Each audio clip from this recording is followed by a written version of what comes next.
Memohan na yan. Ano isusulat natin sa memo? Oo, explain. Explain. Please explain. Ikaw dapat ang mag-explain. Bakit hindi natin ma-explain ang mga panyanyari? Ayun. Tulad sa Senado, mainit din ang tensyon sa Kamara. Wala nga na ano sila eh. Natabunan. Natabunan Oo. sila, no? Bigla. Same day. At tatanungin natin sa ating guest kung sinadya ba yan? Inimpeach muli ng mga kongresista si Vice President Sara Duterte. Tila record-breaking po ito dahil si VP Sara ang kauna-unahang opisyal na na-impeach not once but twice. 257 ang nag-yes, 25 ang hindi, pumayag, at 9 ang nag-abstain. Ayun. Kasama po natin ngayon dito, Congressman, Manila City 2nd District Representative Roland Valeriano. Kong Roland, welcome. Magandang maga po. Good Morning, morning sir. sa inyo lahat. Ang daming dalang pala, oh. Ni Kong, daming pumapalakpak. Daming taga-tundo. Oo, lahat ng mga taga-Tondo. So, you were telling us a while ago na lahat po ng mga taga-Maynila ay nag-yes. Yes. Nung nakaraang yung first impeachment na kasi, parang 5-1. Merong isang hindi bumoto. I think yung taga-District 4. Pero ngayon, lahat kami 6-0 Ayun. sa Manila. Totoo po. Aha. So, marami pong mga haka-haka about, they call it overwhelming number. Kasi ang kailangan lang nila 106. is 106. Yeah. So, inisip na, magdadalawandaan yan. 257. How do you explain? Hindi ko rin ma-explain masyado, pero tingin ko maraming nagbago isip during the Justice Committee hearing. Maraming undecided. At that time, maraming nagmamanifest na magnono sila. Pero nung lumabas yung mga ibang mga evidence, siguro doon nagbago isip ng mga congressman. Hanggang Okay. kahapon, ang buong akala namin, siguro makaka 152 siguro. Pero dapat lalagpas ng ng 106. Pero hindi namin akala magiging 257. 257. Sabi nga namin ni Willard kanina, ano ba ang pagbabago sa 19th Congress and 20th Congress? Mas marami po bang batang congressman ngayon? Siguro. Pero tingin ko talaga yun. Tsaka, di ba, ang dami na rin namang threat na naririnig namin. Na kesyo nabayaran daw kami, kesyo tinatakot daw kami. Siguro, nilabas lang ng congressman din yung sama ng loob nila na hindi totoong may bayaran, hindi totoong may takutan, at kami boboto based on our conscience. Kung Roland, hindi ba naging factor yung political pressure? Kasi matatandaan natin, Corina, the Vice President campaigned against Kong Roland nung nakaraang halalan. Hindi ho ba kayo, kumbaga, napaisip, kumbaga, baka maulit ito at ikampanya ako ni VP, kumbaga, laban sa akin sa susunod na eleksyon? Wala namang nagbago siguro. Kasi nung bumaba siya sa lugar ko, baka mas gumanda pa yung lamang ko di ba? Mas nanalo pa ako on my third term. Ang totoo, di ba, ako nagsimula ng privilege speech nung 2 years September 2024 regarding sa kanya. Ang inihingi ko na accountability na up to now, hindi naman niya sinasagot. Di ba? So, nung last year, in-impeach namin siya, tapos ngayon, eto ulit. Wala naman siguro epekto sa judgment namin yung mga congressman na yun na kesyo mangangampanya siya against us. Siguro kami talaga ito yung tama, sabi ko nga boboto tayo what is just and what is right, at ang NUP, belong ako sa NUP party. Wala kaming dikta, at sinasabi rin naman nung chairman namin si DS Puno na conscience vote kami hanggang kahapon. Opo. Nakausap ko po si Congressman Puno, no, kahapon. So, sabi ko, sir, anong prediction ninyo? Kasi hindi pa naman nagkakabotohan noon. Sabi niya, palagay ko papasayan sa Kongreso kasi naiintindihan daw ng mga congressman na ito ay hindi nito ibig sabihin na kapag nag-yes ka, you think the Vice President is guilty. Kundi, because there is sufficiency in form and substance, then dapat lang marinig ng lahat ang depensa ng Vice President. Tama. At hanggang ngayon, hindi natin naririnig. Meron sa media sila minsan nagsasabi, pero tingin ko hindi pa rin malinaw. Di ba yung sinasabi nila? Sa Senate, ayun, ilalabas nila yung evidence nila at maghuhusga yung mga senador. Kasama sa paghuhusga na, sinabi nga natin, medyo may kasama naman talagang politika. Titignan din nila siguro yung pulso ng bayan. Sinasabi, ng tao. ano po yung 2 million na sinasabi ni Leandro Leviste na Additional naglabas incentive, daw ng parang 2 ganyan. million sa lahat pero sila daw wala. Napakababa naman ang tingin nila. Sabi, with 2 million pesos, boboto ka ng ano. Pagdating mo ng eleksyon, sisiraan ka, bababaan ka ro, di ba? Alam mo, maliit nga yung 2 million. Oo, parang ang baba ng pagtingin naman nila sa amin. Oo. So I guess that was a matter of SOP. I mean, standard yung 2 million na yun. So ngayon, nangyari na nga ito. Ano naman ang tingin ninyo, Kong Roland, na mangyayari dun sa mga counterpart nyo sa Senado? Nagkaroon ng leadership change. Tingin nyo ho ba ay magko-convene ito agad bilang isang impeachment court? Tingin ko naman, kasi may pressure sa taong bayan, sa tao, di ba? Nag-aantay lahat. Siguro nadala na rin sila noong nakaraang impeachment, yung forthwith natin, inabot ng ilang buwan. Tingin ko naman ngayon, si Senator Alan Cayetano, objective naman tao yan Nagsabi na ba siya kung ano para sa kanya ang forthwith? Parang wala pa. Si Tito Soto, oo. Sabi niya, kinabukasan yon ang ibig sabihin. Yeah. Okay. So, Remains to be seen. Needs to be seen, hindi ba?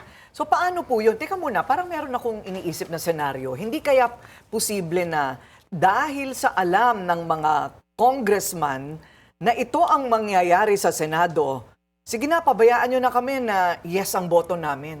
Di ba pwede yun? Pwedeng tingin naman nila, wala namang kahihinatnan, ano? Wala namang kahihinatnan. Pabayaan nyo na pogi kami dahil, hindi ba?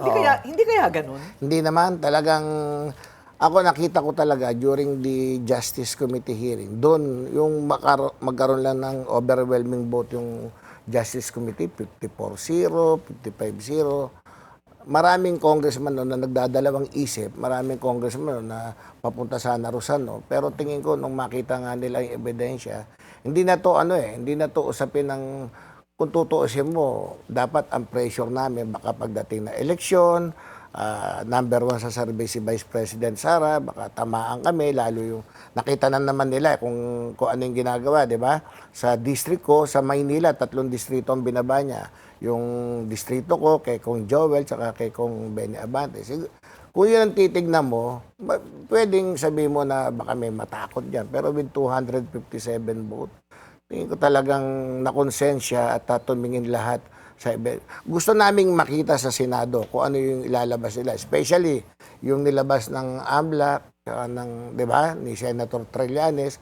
All alone, sinasabi na ni Senator Trillanes, I think 3 years ago, 4 years ago, sinasabi niya na yung bank account na yun Di ba, napatunayan natin during the hearing, tally with the AMLAC So, sa Senate siguro. Ano pong mangyayari sa Senado ngayon? Nakita nyo naman, what a mess. Anong mangyayari ngayon po dyan? Ang kailangan natin, not just a simple majority, but 2/3 of the senator dapat bumoto. So 16 ang magic number.